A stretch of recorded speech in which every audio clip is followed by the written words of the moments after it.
இந்த மேடை மிக வித்தியாசமான மேடை. சில காலத்துக்கு முன்பு வர நம்முடைய அன்புக்குரிய சகோதரர் ஓபிஎஸ் அவர்கள் இந்த மேடையில் இருப்பார்னு அவரே எதிர்பார்த்திருக்க மாட்டார். ஆனா லேட்டா இருந்தாலும் மக்கள் திலகம் எம்ஜிஆர் இருந்த தாய் கழகமான திராவிட முன்னேற்ற கழகத்திற்குத்தான் திரும்பி இருக்கிறார். அவரையும் அவருடன் நம்முடைய இயக்கத்திற்கு திரும்பி இருக்கக்கூடிய உடன்பிறப்புகளையும் திராவிட முன்னேற்ற கழகத்தின் தலைமை தொண்டனா நான் மனமு வந்து வரவேற்கிறேன். மக்கள் திலகம் எம்ஜிஆருக்கு நீங்கள் மட்டுமல்ல, நானும் ரசிகன் தான். கழகம் எம்ஜிஆரை வளர்த்தது, அவரும் கழகத்தை வளர்த்தார். முத்தமிழறிஞர் கலைஞரை தலைவராக ஏற்றுக்கொண்டார். அப்படிப்பட்ட தாய் கழகத்துக்கு, தாயின் மடிக்கு நீங்கள்லாம் திரும்பி இருக்கிறீங்க. மக்கள் திலகம் எம்ஜிஆர் அவர்கள் உருவாக்கின அதிமுக யாருக்கோ அடிமை சேவகம் செய்ய போனதுனால உரிமை குரல் எழுப்பி தாய் கழகத்திற்கு திரும்பி இருக்கீங்க. தடம் மாறாமல் திராவிட பாதையில பயணத்தை தொடரும் உங்களை எல்லாம் நான் வருக வருக வருக என்று வரவேற்கிறேன். பேரறிஞர் அண்ணாவின் பெயரை தாங்கியுள்ள இயக்கம் அவரையும் அவரது கொள்கைகளை மறந்து துரோகத்தினுடைய முழு உருவம் ஆனதால பேரறிஞர் அண்ணா தொடங்கிய இயக்கத்திற்கு நீங்கள் எல்லாம் வந்திருக்கிறீங்க. சுயமரியாதையின் கோட்டையான அண்ணா அறிவாலயத்திற்கு வந்திருக்கிறீங்க. அண்ணாவின் தம்பியாக, கலைஞரின் உடன்பிறப்பாக உங்களை எல்லாம் வருக வருக என மீண்டும் மீண்டும் வரவேற்கிறேன். நம்முடைய அருமை சகோதரர் ஓபிஎஸ் அவர்களை இந்த மேடையில் பார்க்கும்போது எனக்கு ஒரு நிகழ்ச்சி நினைவுக்கு வருது. 2008 தலைவர் கலைஞர் அவர்கள் முதலமைச்சராக இருந்தப்போ நம்ம ஓபிஎஸ் அவர்கள் சட்டமன்ற எதிர்க்கட்சி துணைத் தலைவராக இருந்தார். அப்போ நவம்பர் 11ஆம் தேதி இலங்கை தமிழர் பிரச்சனை குறித்து சட்டமன்றத்தில் நடந்த கவன ஈர்ப்பு தீர்மானத்தின் மீதான விவாதத்தில் நம்ம ஓபிஎஸ் அவர்கள் பேசினார்கள். மறுநாள் காலையில் முரசொலியில் என்ன ஹெட்லைன்ஸ் போட்டாங்க தெரியுமா? பச்சை தமிழர் பன்னீர்செல்வம் குறிப்பிட்டு செய்தியை வெளியிட்டாங்க. நம்ம ஓபிஎஸும் முரசொலி செய்தியை குறிப்பிட்டு அவையில் பேசினார். உடனே கலைஞர் என்ன சொன்னார் என்று கேட்டால், பச்சை தமிழர் பன்னீர்செல்வம் அதற்காக கவலைப்படக்கூடாது. பச்சை தமிழர்னு தந்தை பெரியார் அவர்கள் காமராசருக்கு பட்டமே கொடுத்திருக்கிறார். அதைத்தான் முரசொலி கொடுத்திருக்கிறது. அதுவும் முரசு அடித்து கொடுத்திருக்கிறது தலைவர் கலைஞர் சொன்னார். இப்படி தலைவர் கலைஞரால் பாராட்டப்பட்ட ஓ பன்னீர்செல்வம் அவர்கள் திராவிட முன்னேற்ற கழகத்தில் இணைஞ்சதை நினைச்சு நான் மிகுந்த மகிழ்ச்சி அடைகிறேன். நம்ம ஓபிஎஸ் அவருடைய ஸ்பெஷாலிட்டி என்னன்னு கேட்டா, எப்பவுமே சிரிச்ச முகமாகத்தான் இருப்பார். கூட பாருங்க, அதுதான் அவருடைய பண்பு. பொதுவா ஒருத்தரை ஒருத்தர் முறைச்சுக்கிட்டாதான் பிரச்சனை ஆகும். ஆனா நம்ம ஓபிஎஸ் அவர்களுக்கு அவருடைய சிரிப்பே ஒரு காலத்தில் அவருக்கு பிரச்சனை ஆயிடுச்சு. ஒரு முறை அவர் என்னை பார்த்து சிரிச்சிட்டார் சட்டமன்றத்தில். உடனே ஸ்டாலினை பார்த்து ஓபிஎஸ் சிரிச்சிட்டார்னு ஏதோ 2 நாட்டுக்குள்ள போர் வந்த மாதிரி பிரச்சனை ஆக்கிட்டாங்க. அரசியல்ல 1000 விமர்சனங்கள் இருக்கலாம். ஆனா சட்டமன்றத்திலையும் பொதுவெளியிலையும் ஒருத்தரை ஒருத்தர் சந்திக்கும் போது நலம் விசாரிக்கிறது அரசியல் மாண்பு, அதுதான் பண்பாடு. அப்படித்தான் அப்ப முதலமைச்சராக இருந்த சகோதரர் ஓபிஎஸ் அவர்களை பார்த்து மரியாதைக்காக வணக்கம் வச்சன். அவரும் சிரிச்சார். உடனே இதை குற்றச்சாட்டா ஆக்கிட்டாங்க. ஆனா யார் என்ன சொன்னாலும் தன்னுடைய பண்பை மாத்திக்காம அமைதியோடவும் அன்போடவும் அதே சிரித்த முகத்தோடு இன்றைக்கும் இருக்கிறார் நம்ம ஓபிஎஸ் அவர்கள். அமைதியும் புன்னகை மட்டுமல்ல, ஓபிஎஸ் சொன்னா ஞாபகத்துக்கு வரக்கூடிய ஒரே சொல் விசுவாசம். மறைந்த அம்மையார் ஜெயலலிதா அவர்கள் தான் அமர்ந்த முதலமைச்சர் இருக்கையில் நம்முடைய ஓபிஎஸ் அவர்களை 2 முறை அமர வச்சார். தன்கிட்ட ஒப்படைச்ச அந்த அரசாட்சியை எந்த துரோகமும் இல்லாம திருப்பி ஒப்படைச்ச நேர்மைக்கு சொந்தக்காரர்கள் தான் ஓபிஎஸ். அதனாலதான் அம்மையார் ஜெயலலிதா அவர்களை சகோதரர் ஓபிஎஸ் அவர்களை பற்றி புகழ்ந்து பேசியிருக்கிறார். விசுவாசத்திற்கு ஒரு ஓபிஎஸ்னா துரோகத்திற்கு அடையாளமாக இருக்கிறவர் தான் பழனிசாமி அவர்கள். கூவத்தூர்ல அம்மையார் சசிகலா காலில் ஊர்ந்து தவழ்ந்து போய் முதலமைச்சராயிட்டு அந்த அம்மையாரை நோக்கிய நீ எனக்கு பதவி வாங்கி தந்தாயா என்று ஒருமையிலே கேட்டவர் தான் பழனிசாமி அவர்கள்.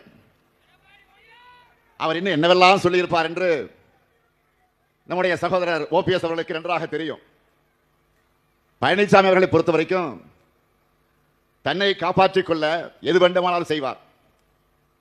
அவருடைய உச்சக்கட்ட துரோகம் என்ன தெரியுமா?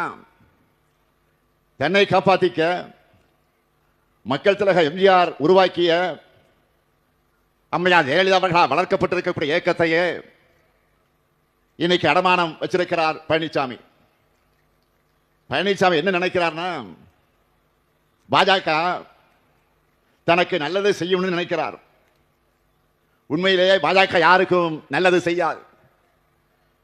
இன்றைக்கு கூட நீங்க செய்திகளில் பார்த்திருப்பீங்க. நாளைக்கு மகளிர் தினத்தை அடிப்படையாக வச்சு இன்னைக்கு சிலிண்டர் விலைய 60 ரூபாய் உயர்த்தி மகளிருக்கு பரிசு கொடுத்திருக்கிறாங்க. கடந்த 2024ஆம் ஆண்டு 100 ரூபாய் குறைச்சது தேர்தலுக்கான பம்மாத்துன்னு நிரூபிச்சிருக்கிறார் பிரதமர் மோடி அவர்கள். 2024 கோடிக்கணக்கான குடும்பங்களோட நிதி சுமையை குறைக்கிறோம்னு 100 ரூபாய் குறைக்கிறோம்னு சொன்னவர் இன்னைக்கு எதுக்கு சுமையை ஏற்றி இருக்கிறார்? வார்த்தைக்கு வார்த்தை நாரி சக்தின்னு சொன்னவங்களுக்கு இன்னைக்கு அந்த பெண் சக்தி கண்ணுக்கு தெரியலையா? பெண்களுக்கு அதிகாரம் அளிக்கிறதா சொல்லிட்டு வாக்கு திரட்டு மாதிரி அவங்களுடைய பணத்தையும் பறிக்கிறது நியாயமா? 2024 பெண்களுடைய நல்வாழ்வுக்கு காமிச்ச போலி அக்கறை 2026 எங்க போச்சு? பாஜகவை பொறுத்த வரைக்கும் மக்களுக்கு நல்லது செய்ய விட மாட்டாங்க. இதை உணர்ந்ததால தான் எலெக்ஷனை காரணம் காட்டி மகளிர் உரிமை தொகையை முடக்க நினைச்ச சதியை முறியடிச்சு 3 மாதங்களுக்கான உரிமை தொகையை முன்பணமாகவும் 2000 ரூபாயை கோடைக்கால சிறப்புரியாகவும் சேர்த்து 1,31,00,000 மகளிருக்கு 5,000 ரூபாய் வழங்கியிருக்கிறோம். அது மட்டுமல்ல, திராவிட மாடல் 2.0 கலைஞர் மகளிர் உரிமை தொகையை 2,000 ரூபாயாக உயர்த்துவோம்னு அறிவிச்சிருக்கிறோம். மக்களுக்காக பார்த்து பார்த்து திட்டங்களை தீட்டி நன்மைகளை செஞ்சு மக்களுக்கு கொடுத்தா அதுதான் திமுக. மக்களை பற்றி கவலைப்படாம மக்கள் கிட்ட இருந்து எல்லாத்தையும் பறிச்சா அது பாஜக. இப்படி யாருக்குமே நன்மை செய்யாத பாஜகவா அதிமுகவுக்கு நன்மை செய்ய போகுது? அதிமுகவுடைய ரத்தத்தை தான் உறிஞ்சி எடுக்கும். அதுதான் நடக்க போகுது. இதுல பழனிசாமிக்கு ஏதாவது டவுட் இருந்தா இதுக்காவது அவர் கொஞ்சம் தலையை தூக்கி பீகார்ல நடக்கிறத பார்க்கணும். 10 முறை முதலமைச்சராக இருந்த மாண்புமிகு நிதிஷ்குமார பாஜக பந்தாடிச்சு. பீகார்ல நிதிஷ்குமார் அவருடைய ஐக்கிய ஜனதாதள தலைமையில் நடக்கிற என்டிஏ ஆட்சியில் ஐக்கிய ஜனதாதளத்தினுடைய தலைவர் நிதிஷ்குமார் பொறுப்பை முதலமைச்சர் பொறுப்பை ராஜினாமா செஞ்சுட்டு இன்றைக்கு மாநிலங்களவை எம்பியாக போகிறார். இத்தனைக்கும் கடந்த நவம்பர் மாதம் தான் சட்டமன்ற தேர்தல் முடிஞ்சு நிதிஷ்குமார் சிஎம் ஆனார், முதலமைச்சரானார்.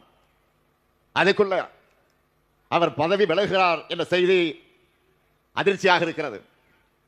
நிதிஷ்குமார் அவர்களுக்கு பதிலாக பாஜக சார்பில் புதிய முதலமைச்சர் பொறுப்பேற்க இருக்கிறதாக தகவல்கள் ஆதாரத்தோடு வருகிறது. இன்றைக்கு நிதிஷ்குமார் அவர்களுக்கு ஏற்பட்டிருக்கக்கூடிய கதிதான் நாளைக்கு பழனிசாமி அவர்களுக்கும். அதுக்கு அவர் முதல்ல வெற்றி பெறணும் நீங்க நினைக்கிறது எனக்கு கேட்குது. எனக்கு கிடைச்ச தகவல் படி அதிமுகவில் பழனிசாமி அவர்களுக்கு பதிலாக ஆல்ரெடி வேறு ஒருவரை பொதுச் செயலாளராக பாஜக தேர்ந்தெடுத்து வச்சிருக்கு. பழனிசாமி அவர்களை இந்த தேர்தல் வரைக்கும் தான் பாஜக வச்சிருக்கும். பிறகு அவரையே தூக்கி விடுவாங்க. அதுதான் நடக்க போகுது. ஒருவேளை பாஜக கூட கூட்டணி வைக்க மறுத்திருந்தா இப்பவே மாத்திருப்பாங்க. அந்த அளவுக்கு அதிமுக பாஜகவுடைய கண்ட்ரோலுக்கு போயிடுச்சு. அதிமுக தொண்டர்களுடைய வாக்குகளை வாங்கி தன்னை வளர்த்துக்க பாஜக போட்டிருக்கக்கூடிய திட்டத்திற்கு துணை போயிருக்கிறார் திருவாளர் பழனிசாமி அவர்கள். என்டிஏ சார்பில் இப்போ நடைபெறக்கூடிய தேர்தலுக்கான கூட்டங்களை பார்க்குறீங்க. அதை கவனிச்சிருந்தீங்கன்னா நல்லா உங்களுக்கே புரியும். அதிமுக கூட்டணின்னு சொல்ல மாட்டாங்க, என்டிஏ கூட்டணி தான் சொல்லுவாங்க. ஏன் பிரதமர் மோடியே அதிமுக பெயரையே சொல்ல மாட்டார். 2 விரல் காட்ட படத்தை கூட மாத்திடுவாங்க. இந்த பேட்டர்ன்களெல்லாம் கவனிச்சா மகாராஷ்டிராவில் சிவசேனாவுக்கு நடந்த மாதிரி, பீகாரில் நிதிஷ்குமாருக்கு நடக்கிற மாதிரி தான் தமிழ்நாட்டில் பழனிசாமி அவர்களுக்கு நடக்கப் போகுது. இதையெல்லாம் முன்கூட்டியே சரியா கணிச்ச காரணத்தால தான் மக்கள் தலைவர் எம்ஜிஆர் பாதையில் உண்மையான திராவிட இயக்கத்திற்கு திரும்ப வேண்டும் என்று முடிவெடுத்து அதிமுக உண்மை தொண்டர்கள் எல்லாம் தாய் கழகமான திராவிட முன்னேற்ற கழகத்திற்கு வந்திருக்கிறார்கள். நீங்கள் மட்டுமல்ல, இன்னும் ஏராளமான வந்துகிட்டு இருக்கிறாங்க. தென் மாவட்டங்களில் போதுமான அளவு வளர்ச்சி இல்லைன்னு பொதுவாக இங்கே இருக்கக்கூடிய மக்கள் கிட்ட ஒரு குறை இருக்கும். கடந்த 5 ஆண்டுகளில் அந்த நிலையை மொத்தமாக நாம் மாற்றி இருக்கிறோம். இன்னைக்கு கூட கலெக்டர் கிட்ட, மாவட்ட ஆட்சித்தலைவர்கிட்ட கேட்டேன். மதுரைக்கு மட்டும் 6000 கோடி ரூபாய்க்கு மேல சிறப்பு உட்கட்டமைப்பு திட்டங்களை நம்ம ஆட்சிகளை ஏற்படுத்தி கொடுத்திருக்கிறோம்னு ஒரு பெரிய நம்பரை சொன்னார். மதுரையில் இருக்கக்கூடிய ஒவ்வொரு குடும்பத்திலையும் நம்ம அரசினுடைய திட்டங்களால் பயனடையக்கூடிய மக்கள் இருக்காங்கன்னு சொன்னார். அறிவு வளர்ச்சிக்காக கலைஞர் நூற்றாண்டு நூலகம், ஜல்லிக்கட்டுக்காக கலைஞர் நூற்றாண்டு ஏறுதழுதல் அரங்கம், தமிழருடைய தொன்மையாக அடையாளமாக இருக்கக்கூடிய கீழடி அருங்காட்சியகம், புறநகர் அருங்காட்சியகம், போக்குவரத்து நெரிசலை குறைக்க வீரவங்க வேலுநாச்சியார் மேம்பாலம், சமீபத்திய நேதாஜி சுபாஷ் சந்திரபோஸ் மேம்பாலம், இதே திருமங்கலத்தில் வீரபாண்டிய கட்டபொம்மன் சாலை மேம்பாலம்னு உங்களுடைய நீண்டகால கோரிக்கை எல்லாம் நிறைவேற்றப்பட்டிருக்கு.